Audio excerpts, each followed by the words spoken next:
नमस्कार। हम mean valley theorems chapter पढ़ रहे थे। आज हम उसी से आगे पढ़ने जा रहे हैं जनरल मीन वैल्यू थ्योरम, जिसका स्टेटमेंट ये है, if three functions f g and h with domain a comma b close interval है are such that all these functions are, first condition is continuous in closed interval AB, second is derivable in open interval AB, then there exists C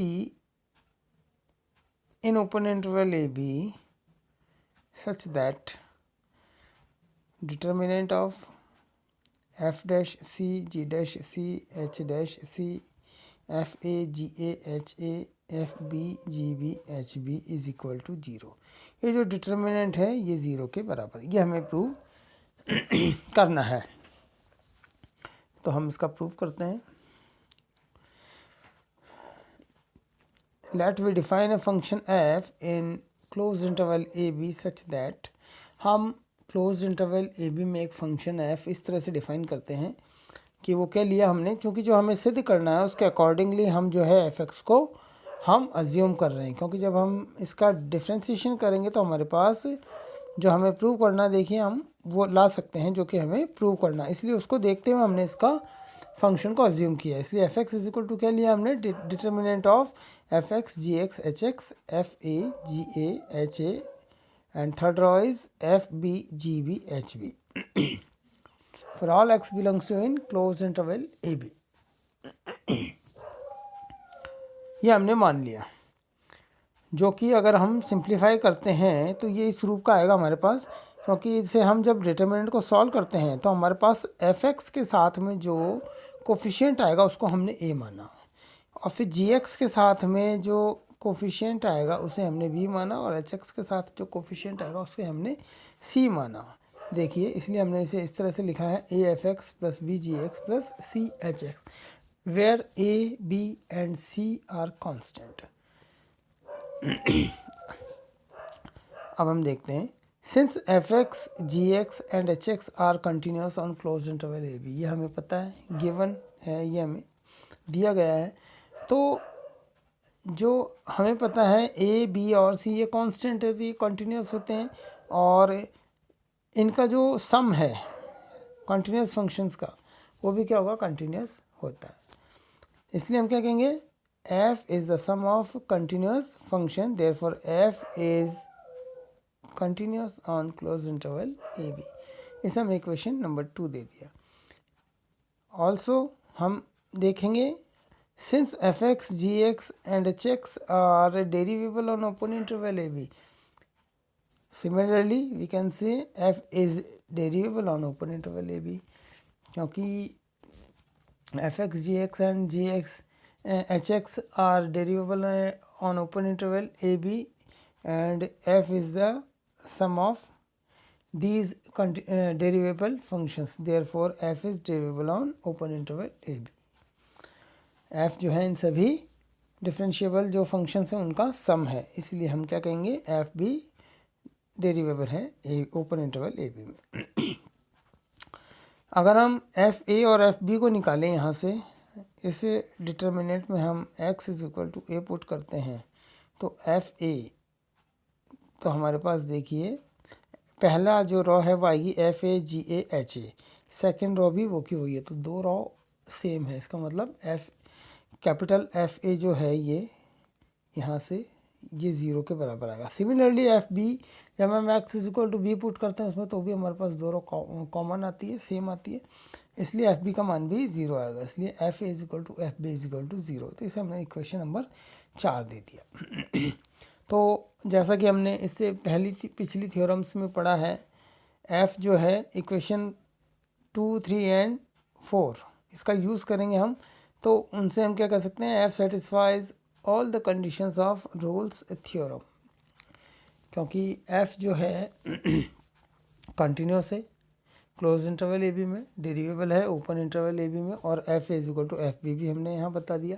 इसका मतलब f जो है वो Rolle's theorem की जो भी conditions है उनको सेटिस्फाई करता है। तो By the Rolle's theorem, we can say that there exists C between A and B such that f dash C is equal to 0. f dash C जो है वो हमें निकालना है अब। तो f dash C निकालने से पहले हमने एफ एक्स माना है उसको हम डिफ्रेंशिएट करेंगे। तो डिफ्रेंशिएट करने पर हमारे पास क्या आता है, determinant of f dash x g dash x h dash x, second row is f a g a h a and third row is f b g b h b. तो यहाँ से हम एफ डैश सी निकाल सकते हैं। तो हमारे पास देखते हैं ये एफ डैश सी आ जाएगा। और जैसा कि हमने अभी बताया यहाँ f dash c is equal to 0 है, इसलिए यहाँ ये एफ डैश सी जो है वो किसके बराबर होगा, 0 के बराबर होगा, where c belongs to an open interval a B.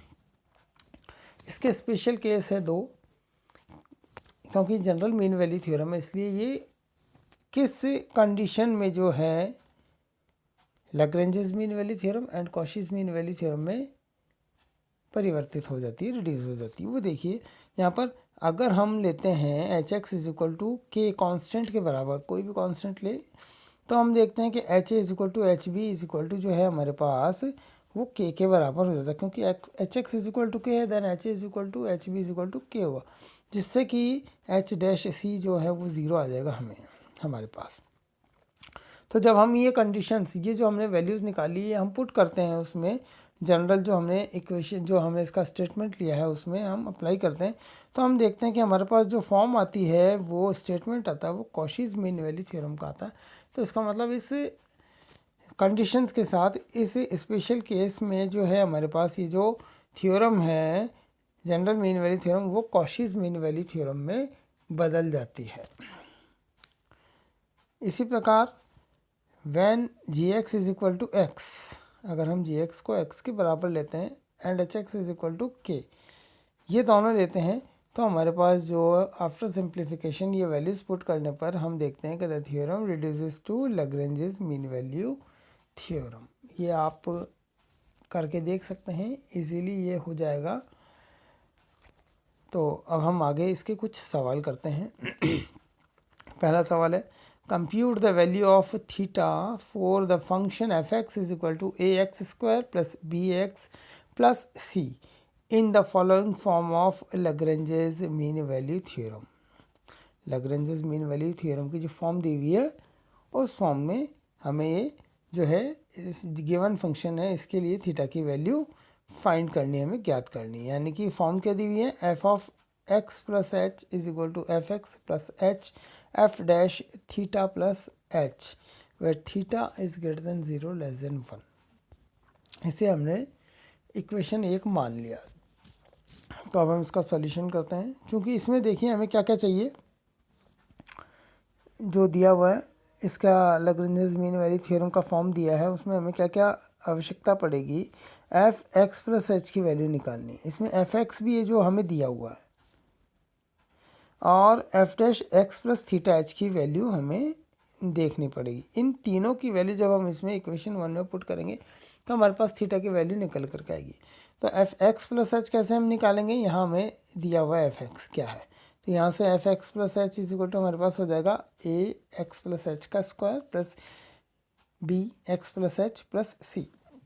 जब हमें इसका स्क्वायर खोलते हैं, इसे सॉल्व करते हैं, सिंप्लीफाई करते हैं, तो हमारे पास ये आता है a x square plus x two a h plus b plus a h square plus b h plus c. इसे हमने इक्वेशन नंबर 2 दे दिया। अब हम ये देखा है हमने कि यहाँ एफ एक्स जो दिया है उससे हम एफ डैश एक्स क्या निकालेंगे, हमारे पास यहाँ पर इसको डिफ्रेंशिएट करने पर हमें प्राप्त होता है 2ax प्लस बी। तो इससे हम F x plus theta H भी निकाल सकते हैं, जो कि क्या आ जाएगा हमारे पास f dash x plus theta h is equal to 2a x plus theta h plus b. इसे हमने इक्वेशन 3 दे दिया। अब ये हमारे पास एफ एक्स की वैल्यू भी हमें पता है, एफ एक्स प्लस एच की वैल्यू हमने निकाल ली, और f dash x plus theta h की वैल्यू भी हमने निकाल ली। इन तीनों को हम जो है इक्वेशन 1 में जब पुट करते हैं तो देखिए हमने यहाँ पर फ्रॉम 1 2 एंड 3 वी गेट, सभी वैल्यूज़ हमने यहाँ पुट कर दी, और इसे हम सिंप्लीफाई करेंगे, जो कैंसिल होगी टर्म उसे काट देंगे, तो हमारे पास ये आता है a h square is equal to 2a h square theta जब हम इसे और सॉल्व करते हैं यहाँ से तो हमारे पास थीटा इज इक्वल टू आता है 1/2, जो कि 0 और 1 के बीच की संख्या है, विच लाइज बिटवीन 0 एंड 1। तो ये हमारे पास थीटा की वैल्यू ज्ञात करने के लिए इस सवाल में कहा गया था, जो कि हमने यहाँ ज्ञात कर ली। अगला सवाल हम देखते हैं, find the value of c satisfying Cauchy's mean value theorem for the following functions.